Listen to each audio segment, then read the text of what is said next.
আমন্ত্রণ দীপ্ত সংবাদে আপনাদের সাথে আছি আমি ইয়াসমিন সুমনা। ত্রয়োদশ জাতীয় সংসদে ক্ষমতাসীন দল বিএনপির সংসদীয় দলের বৈঠক অনুষ্ঠিত হয়েছে। এতে সভাপতিত্ব করেন সংসদ নেতা ও প্রধানমন্ত্রী তারেক রহমান। জাতীয় সংসদ ভবনে সরকার দলীয় সভাকক্ষে সকালে এই সভা অনুষ্ঠিত হয়। আগামীকাল ত্রয়োদশ জাতীয় সংসদের প্রথম অধিবেশন আহ্বান করেছেন রাষ্ট্রপতি মোহাম্মদ শাহাবুদ্দিন। সে অনুযায়ী বৃহস্পতিবার বেলা 11টায় শুরু হবে নতুন সংসদের প্রথম অধিবেশন। এদিকে বিএনপির সংসদীয় দলের বৈঠক শেষে স্বরাষ্ট্রমন্ত্রী সালাউদ্দিন আহমদ জানান, সংসদের প্রথম অধিবেশনে স্পিকার ও ডেপুটি স্পিকার নির্বাচিত হবেন। তাদের শপথ পড়াবেন রাষ্ট্রপতি মোহাম্মদ শাহাবুদ্দিন। জুলাই হত্যাযজ্ঞের মামলা এবং 1 কোটি টাকা ঘুষ চাওয়ার অভিযোগের পর গঠিত ফ্যাক্টস ফাইন্ডিং কমিটির কার্যক্রম শুরু হয়েছে। বুধবার এই তথ্য জানান আন্তর্জাতিক অপরাধ ট্রাইব্যুনালের চিফ প্রসিকিউটর আমিনুল ইসলাম। এর আগে মঙ্গলবার আন্তর্জাতিক অপরাধ ট্রাইব্যুনালের সদ্য পদত্যাগ করা প্রসিকিউটর সাইমন রেজা তালুকদারের বিরুদ্ধে 1 কোটি টাকা ঘুষ চাওয়ার অভিযোগ তদন্তে 5 সদস্যের একটি কমিটি গঠন করা হয়।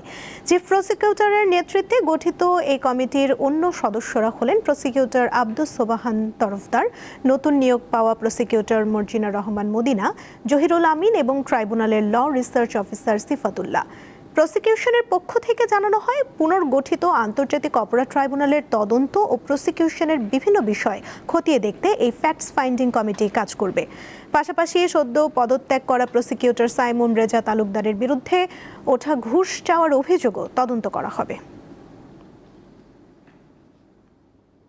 আমাদের প্রসিকিউশন টিমের কোনো সদস্য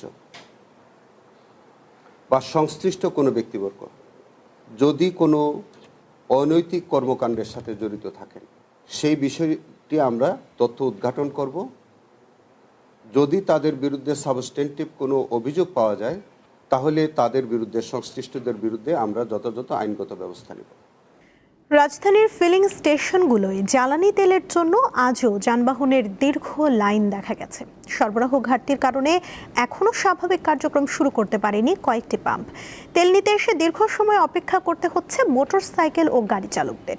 কেউ ফজরের নামাজ শেষে, কেউ বা সাহরি শেষে এসে দাঁড়িয়েছেন লাইনে। পাম্পের কর্মীরা বলছেন, কিছুটা স্বাভাবিক হতে শুরু করেছে তেলের মজুত। তবে সরকার নির্ধারিত রেশনিং পদ্ধতিতে সরবরাহ করা হচ্ছে জ্বালানি তেল। সেই অনুযায়ী রাইড শেয়ারকারী মোটরসাইকেল চালকরা দিনে 5 লিটার করে তেল কিনতে পারছেন। এদিকে রেশনিং পদ্ধতির আওতায় ডিপো থেকে পেট্রোল পাম্পগুলোতে জ্বালানি তেল সরবরাহ বাড়িয়েছে বিপিসি। এতদিন 25% কমিয়ে তেল সরবরাহ করা হলেও বর্তমানে তা 15% নামিয়ে আনা হয়েছে। বুধবার এক বিজ্ঞপ্তিতে এ তথ্য জানায় সংস্থাটি।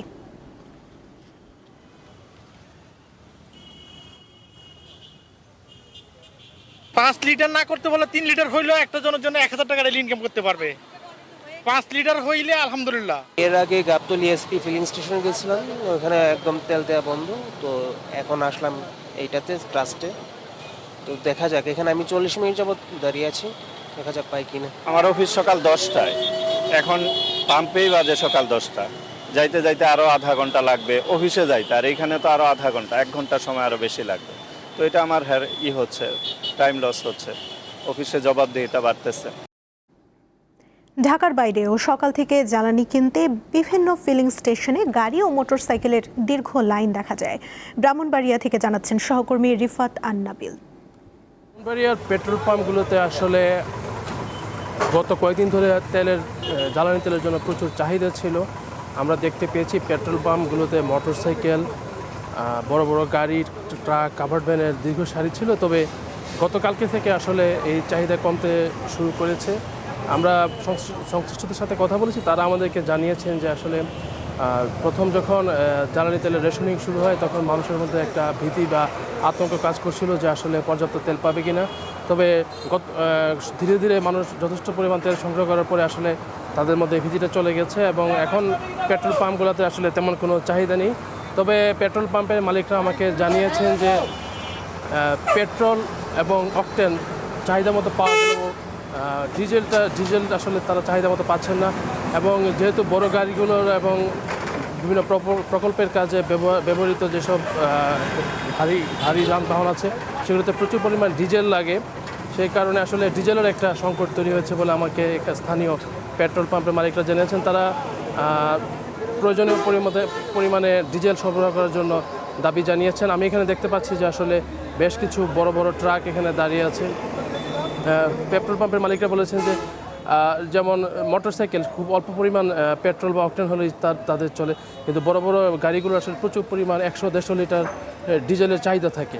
সেই কারণে ডিজেলটা আসলে প্রচুর পরিমাণে চাহিদা তৈরি হচ্ছে এবং পেট্রোল পাম্প মালিকরা জানিয়েছেন যে এই পেট্রোল বা অকটেনের চাহিদা তারা পূরণ করতে পারলেও ডিজেল নিয়ে আসলে তারা হিমশিম খাচ্ছে। এই ক্ষেত্রে তারা সরকারের প্রতি আহ্বান জানিয়েছেন যেন ডিজেলের সরবরাহটা স্বাভাবিক থাকে। তো ব্রাহ্মণবাড়িয়ায় জ্বালানি তেলের সরবরাহ এই ছিল আমার কাছে সর্বশেষ।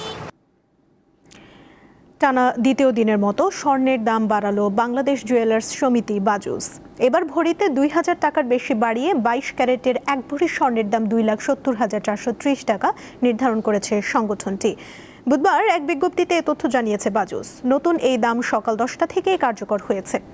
নতুন দাম অনুযায়ী 21 ক্যারেটের প্রতি ভরি 2,58,124 টাকা, 18 ক্যারেটের 2,21,266 টাকা এবং সনাতন পদ্ধতির প্রতি ভরি স্বর্ণের দাম 1,80,617 টাকা নির্ধারণ করা হয়েছে।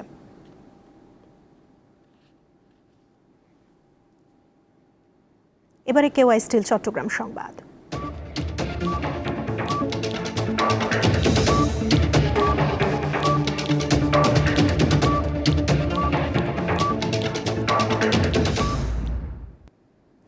চট্টগ্রামে এক গার্মেন্টস ব্যবসায়ীর কাছ থেকে চাঁদা না পেয়ে প্রকাশ্যে বাসভবনে গুলির ঘটনায় শীর্ষ সন্ত্রাসী বড় সাজ্জাদের সহযোগী আব্দুল কাইয়ুম রিমন সহ 3 জনকে গ্রেফতার করেছে পুলিশ।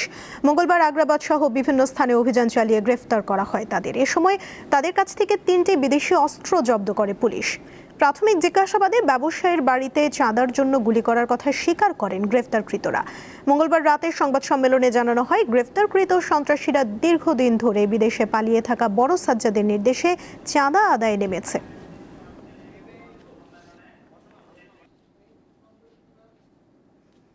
ইসরায়েল ও যুক্তরাষ্ট্রের যৌথ বাহিনী গত 11 দিনে কমপক্ষে 10,000 বেসামরিক স্থানে বোমা হামলা চালিয়েছে এবং 1,300 জনেরও বেশি বেসামরিক মানুষকে হত্যা করেছে বলে দাবি করেছে ইরান। তেহরানের গভর্নর জানান, যুক্তরাষ্ট্র ও ইসরায়েলের হামলায় আবাসিক এলাকা এবং শহরের গুরুত্বপূর্ণ সরকারি অবকাঠামোগুলো লক্ষ্যবস্তু করা হচ্ছে। এদিকে বুধবারও ইরানের রাজধানী তেহরান সহ বিভিন্ন শহরে নতুন করে বিমান হামলা চালিয়েছে ইসরায়েল।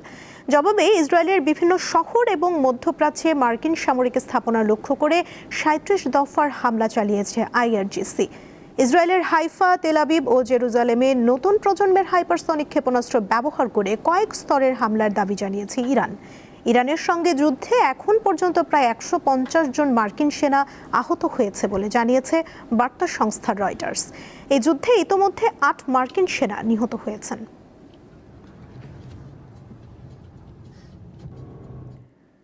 ইসরায়েলের সাথে জোট বেঁধে ইরানে সামরিক অভিযান চালিয়ে বিপাকে পড়েছেন যুক্তরাষ্ট্রের প্রেসিডেন্ট ডোনাল্ড ট্রাম্প। অভিযানের খরচ চালাতে গিয়ে টালমাটাল তার নিজের দেশের অর্থনৈতিক অবস্থা। গত 1 বছরে বাণিজ্য যুদ্ধ, অভিবাসন সংকট এবং নানাবিধ অর্থনৈতিক ধাক্কা সামলে ওঠা মার্কিন অর্থনীতি এই যুদ্ধের কারণে এখন এক চরম অগ্নি পরীক্ষার মুখে। বিশ্বজুড়ে 8টা যুদ্ধ থামানোর ক্রেডিট নিজেই নিয়েছেন, তাই নোবেল শান্তি পুরস্কার পাওয়ার যোগ্য নাকি তিনি। এমনকি নিজেকে প্রেসিডেন্ট অফ পিস বলেও দাবি করে থাকেন যুক্তরাষ্ট্রের প্রেসিডেন্ট ডোনাল্ড ট্রাম্প। তবে এবার ইসরায়েলের সঙ্গে জোট বেঁধে ইরানে সামরিক অভিযান চালাচ্ছেন তিনি। আর এই অভিযানের খরচে টালমাটাল তার নিজের দেশের অর্থনৈতিক অবস্থা। গত 1 বছর ধরে বাণিজ্য যুদ্ধ, অভিবাসন সংকট ও নানা অর্থনৈতিক ধাক্কা সামলে ওঠা মার্কিন অর্থনীতি এখন এক চরম অগ্নিপরীক্ষার মুখোমুখি। ইরানে ট্রাম্পের ঘোষিত সামরিক অভিযান অপারেশন এপিক ফিউরি দেশটির অর্থনীতির ওপর এক বিশাল বোঝা হয়ে দাঁড়িয়েছে। বিভিন্ন আন্তর্জাতিক গণমাধ্যমের প্রতিবেদন অনুযায়ী প্রতিদিন ইরান যুদ্ধে যুক্তরাষ্ট্রকে গড়ে গুনতে হচ্ছে 100 থেকে 200 কোটি ডলার। সম্প্রতি প্রকাশিত হয়েছে যুক্তরাষ্ট্রের চাকরির পরিসংখ্যান। শ্রম দপ্তরের তথ্য অনুযায়ী গত ফেব্রুয়ারিতে দেশটিতে চাকরি কমেছে 92,000, কমেছে ঘন্টা প্রতি গড় আয়ও। ফলে ফেব্রুয়ারিতেই বেকারত্বের হার পৌঁছেছে 4.4%। এমনকি সরকারি ক্ষেত্রেও কর্মসংস্থান হ্রাস অব্যাহত রয়েছে। আগে থেকেই যুক্তরাষ্ট্রে মুদ্রাস্ফীতি উচ্চ পর্যায়ে রয়েছে। সঙ্গে বিশ্বজুড়ে গ্যাস ও জ্বালানির দাম বাড়লে পরিবহন খরচ বাড়তে পারে, যা খোদ যুক্তরাষ্ট্রেও খাদ্যের দামের ওপর আরও চাপ সৃষ্টি করবে। মার্কিন অর্থনীতি বিশেষজ্ঞদের দাবি, গত বাজেটে স্বাভাবিকভাবেই যুদ্ধের এই বাড়তি অর্থের বরাদ্দ ছিল না, যে জন্য খুব দ্রুত পেন্টাগনকে অন্য খরচের রাশ টেনে তা দিয়ে যুদ্ধের খরচ বইতে হবে। এই যুদ্ধ ট্রাম্প প্রশাসনের উপর ব্যাপক চাপ তৈরি করেছে। সাম্প্রতিক এক জরিপে দেখা গেছে মাত্র 25% মার্কিন নাগরিক ইরানের ওপর এই হামলা সমর্থন করছেন। অর্থাৎ যুদ্ধ যত দীর্ঘায়িত হচ্ছে, সাধারণ মানুষের সমর্থন তত দ্রুত কমছে। ইশরাত সুমা, দীপ্ত বার্তাকক্ষ। ঋতু পরিবর্তনের প্রভাবে চুয়াডাঙ্গায় দেখা দিয়েছে মৌসুমী রোগের প্রকোপ। দিনে গরম আর রাতে ঠান্ডার কারণে জ্বর, সর্দি, কাশি, নিউমোনিয়া ও ডায়রিয়া সহ বিভিন্ন রোগে আক্রান্ত হয়ে প্রতিদিনই হাসপাতালে ভর্তি হচ্ছেন অনেকে, বেশিরভাগই শিশু ও বয়স্ক। চুয়াডাঙ্গায় আবহাওয়া পরিবর্তনের প্রভাব পড়েছে জনস্বাস্থ্যে। গত 2 সপ্তাহ ধরে দিনে তাপমাত্রা বাড়লেও রাতের দিকে এখনো শীত, ফলে বেড়েছে বিভিন্ন রোগের প্রাদুর্ভাব। হাসপাতালে বাড়ছে রোগীর চাপ। সন্ধ্যেবেলা জ্বর আসে, এসে ওই জ্বরে আমার কাঁপুনি হয়, থরথর করে কাঁপি। আমার 1 সপ্তাহ ধরে জ্বর আসছে, আমি ওষুধ খাচ্ছি, ছাড়ি যাচ্ছে, আবার আসছে, খাচ্ছি, ছাড়ি যাচ্ছে, আবার আসছে।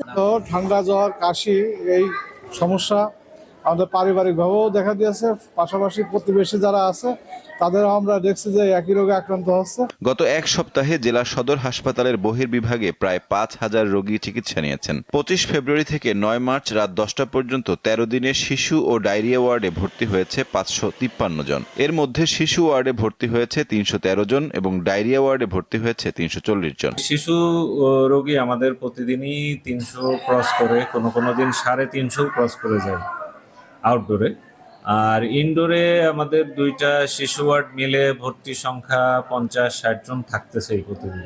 দিনের গরম ও রাতের ঠান্ডার তীব্র ব্যবধানের কারণেই এসব জটিলতা দেখা দিচ্ছে বলে মত বিশেষজ্ঞদের। এখন যেহেতু আবহাওয়া চেঞ্জ হচ্ছে, সেই হিসাবে আমাদের অনেক সতর্ক থাকতে হবে। বাচ্চা না ঘামে সেদিকে খেয়াল রাখতে হবে, একটু খোলামেলা পোশাক পরে রাখতে হবে, আবার ঘামে না যেন সেদিকেও খেয়াল রাখতে হবে। যেহেতু ডায়রিয়া খুব বেশি হচ্ছে এই সিজনে, কাজেই সেই ক্ষেত্রে সবসময় পরিষ্কার পরিচ্ছন্ন থাকতে হবে, ফ্রেশ খাওয়া দাওয়া দিতে হবে। 6 মাসের নিচের বাচ্চাদেরকে শুধুমাত্র মায়ের দুধই খাওয়াবেন। চিকিৎসকদের পরামর্শ, ঋতু পরিবর্তনের এ সময় শিশু ও বয়স্কদের সুস্থতায় দরকার বিশেষ যত্ন। ঠান্ডা এড়িয়ে চলার পাশাপাশি পরিষ্কার পরিচ্ছন্ন থাকা এবং উপসর্গ দেখা দিলে দ্রুত চিকিৎসকের শরণাপন্ন হওয়ার আহ্বান জানিয়েছেন তারা। সাইফুর রহমান শিশির, দীপ্ত বার্তাকক্ষ। সারা দেশের মতো লক্ষ্মীপুর ও কুড়িগ্রামে চলছে ঈদের জমজমাট কেনাকাটা। সকাল থেকে মধ্যরাত পর্যন্ত ব্যস্ত থাকছেন ক্রেতা ও দোকানিরা। দাম নিয়ে ক্রেতাদের রয়েছে মিশ্র প্রতিক্রিয়া। লক্ষ্মীপুরে জমে উঠেছে ঈদের বাজার। বিপণী বিতানগুলোতে সকাল থেকে গভীর রাত পর্যন্ত চলে বেচাকেনা। বিক্রেতারা জানান, দেশীয় পোশাকের পাশাপাশি এবার পাকিস্তানি পণ্যের চাহিদা অনেক বেশি। পাকিস্তানি লোন সহ কাজের মধ্যে ভ্যারাইটিস রকমের নতুন নতুন থ্রি পিস এবার ঈদের সবচাইতে বেশি আকর্ষণীয়। দেশীয় তৈরি কাতান, জামদানি, সুতি ও পাকিস্তানি থ্রি পিস সহ বিভিন্ন ধরনের শাড়ি ও থ্রি পিস ক্রেতাদের আকর্ষণ বেশি। জর্জেট আছে, সুতি, ভালো গর্জিয়াস কাজ করাগুলো আছে।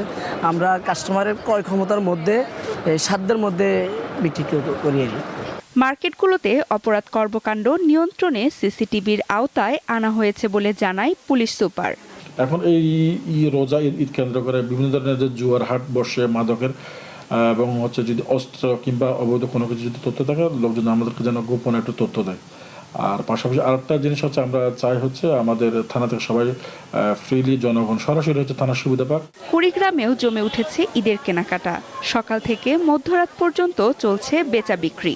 পরিবার পরিজন নিয়ে ক্রেতারা এক দোকান থেকে যাচ্ছেন অন্য দোকানে। আপাতত অনেক হিউজ পরিমাণ কালেকশন আছে, পছন্দও হয়, কিন্তু দামটা হাতের নাগালের ঊর্ধ্বে চলে গেছে, যেটা সহনশীল না। ঈদের কেনাকাটা করতে আসছি, গতবারের চেয়ে এবার দাম একটু বেশি মনে হচ্ছে। তবে যেহেতু ঈদ বাচ্চাদের আশেপাশে প্রতিবেশীদের দিতে হবে, তার জন্য ঈদের কেনাকাটা নিজের জন্য এখনো কেনাকাটা করতে পারিনি। পোশাকের পাশাপাশি কসমেটিক্স ও জুতার দোকানেও চলছে জমজমাট বেচাকেনা। সামনের কয়েকদিন বেচাকেনা আরও বাড়বে বলে প্রত্যাশা ব্যবসায়ীদের। সঞ্জিদা স্নিগ্ধা, দীপ্ত বার্তাকক্ষ। আসন্ন ঈদ উল ফিতরকে সামনে রেখে নতুন পোশাক তৈরিতে ব্যস্ত নওগাঁর দর্জিরা। নতুন পোশাক যথাসময়ে ক্রেতার হাতে পৌঁছে দিতে দিন রাত কাজ করছেন তারা। ঈদকে সামনে রেখে সেলাই মেশিনের শব্দে মুখর নওগাঁর দর্জি দোকানগুলো। বাহারি নকশার কাপড় বানাতে সেখানে ভিড় করছে অনেকেই। গ্রাহকের রুচি আর পছন্দের সাথে তাল মিলিয়ে পোশাক তৈরিতে ব্যস্ত কারিগররা। নওগাঁয় অন্য বছরের তুলনায় এবার কাজের অর্ডার অনেক বেশি। ঈদ আসলে আমাদের রাত জেগে আরো কাজ করতে হয়, বা সামনের ঈদ আসতে দেরি আছে, অথবা আমাদের কাজের চাপ প্রচুর পরিমাণ বেশি। তবে আশা করা যায় আরো কাজ বেশি হবে ইনশাল্লাহ। তো রোজার প্রথম থেকে কাজের গতিটা আরো বেশি, কারিগর অনেক পেরেশানি করতেছে কাজ করতে, রাত 2টা-2:30 পর্যন্ত কাজ করতে হচ্ছে আমাদের। তবে কারিগরদের কাজের মজুরি না বাড়ায় হতাশ দর্জি কারিগররা। তো আমাদের যে বাজারে যে ঊর্ধ্বগতি, এই গতির তুলনায় আমাদের যে কাজের যে রেট এটা খুব কম, আমাদের যে আয় রোজগার একটু কম হচ্ছে। তো আমাদের যে আয় রোজগার দিয়ে আমরা কিভাবে বাজারে ঊর্ধ্বগতির সাথে আমরা জীবনযাপন করতে পারি, পরিবারের এরকমভাবে ভরণ পোষণ করতে পারি, সেদিকে একটু সরকার বা এরকমভাবে মহাজন সবাই একটু যদি সহানুভূতি হয় তাহলে আমাদের জন্য একটু ভালো হয়। নওগাঁয় এবার শার্ট প্যান্ট তৈরির মজুরি 1000 টাকা, পাঞ্জাবি পায়জামা তৈরির মজুরি 1200 থেকে 1300 টাকা এবং মেয়েদের সালোয়ার কামিজ তৈরির মজুরি 1400 টাকা নেওয়া হচ্ছে। সঞ্জিদা স্নিগ্ধা, দীপ্ত, বার্তাকক্ষ।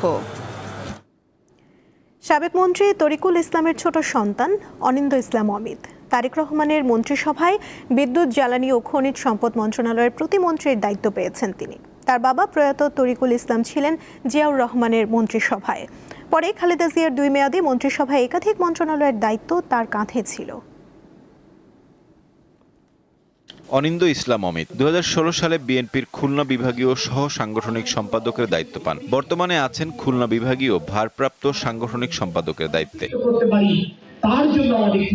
তিনি ত্রয়োদশ জাতীয় সংসদ নির্বাচনে যশোর 3 আসনে ধানের শীষ প্রতীকে নির্বাচিত হন। তারেক রহমানের মন্ত্রিসভায় পেয়েছেন বিদ্যুৎ, জ্বালানি ও খনিজ সম্পদ মন্ত্রণালয়ের প্রতিমন্ত্রীর দায়িত্ব। বর্তমান সরকার, আমাদের মাননীয় প্রধানমন্ত্রী আমাকে যে দায়িত্বটা অর্পণ করেছেন বিদ্যুৎ, জ্বালানি এবং খনিজ সম্পদ মন্ত্রণালয়, সেই দায়িত্ব যেন সর্বোচ্চ সততা এবং নিষ্ঠার সাথে বাংলাদেশের স্বার্থকে সবার উপরে রেখে যেন পালন করতে পারি, এই জন্য আমি সকলের কাছে দোয়া এবং আশীর্বাদ প্রার্থনা করছি। অমিত 1975 সালের 24শে আগস্ট যশোর জেলায় জন্মগ্রহণ করেন। বাবা তরিকুল ইসলাম ছিলেন বিএনপির স্থায়ী কমিটির সদস্য এবং সাবেক মন্ত্রী। মা অধ্যাপক নার্গিস বেগম বিএনপির vice chairman. Jhenaidah cadet college থেকে 1991 সালে এসএসসি এবং 1993 সালে এইচএসসি পাশ করেন তিনি। ঢাকা বিশ্ববিদ্যালয় থেকে অনার্স ও মাস্টার্স শেষ করে নর্থ সাউথ বিশ্ববিদ্যালয় করেছেন এমবিএ। পেশায় ব্যবসায়ী অমিতকে প্রতিমন্ত্রী হিসেবে পেয়ে উচ্ছ্বসিত তার নেতাকর্মীরা। জনতা অনিন্দ ইসলাম অমিত, তাকে আমরা মন্ত্রী হিসেবে যশোরবাসী পেয়েছি। আমাদের আশায় ভোগটা বেঁধেছে, আমরা নতুন করে স্বপ্ন দেখছি। যশোরকে একটি সন্ত্রাসমুক্ত, চাঁদাবাজ মুক্ত, মাদক মুক্ত যশোর জেলা গড়ার জন্য এই 8টি উপজেলায় তার নেতৃত্বে যাতে উন্নয়ন ত্বরান্বিত হয়। যশোরের মানুষের কোথায় কি প্রয়োজন, যশোরের মানুষের কোথায় অভাব আছে এবং তার পিতা কোন জায়গায় ছেড়ে যে গেছেন, কোনটা সমাপ্ত করতে পারেননি, এটা তিনি গত 17 বছর রাজপথের আন্দোলনে এবং গ্রামে গ্রামে ঘুরে তিনি অবগত আছেন। এলাকার সার্বিক উন্নয়নে তিনি ভূমিকা রাখবেন এমন প্রত্যাশা স্থানীয়দের। সাইফুর রহমান শিশির, দীপ্ত, বার্তাকক্ষ। এই ছিল এখনকার মতো। এরপর সন্ধ্যার সংবাদ দেখার আমন্ত্রণ জানিয়ে শেষ করছি। এছাড়া আরও তথ্য এবং বিনোদনের খবর পেতে যুক্ত থাকুন দীপ্ত ডিজিটাল প্ল্যাটফর্মের সাথে। ধন্যবাদ সবাইকে।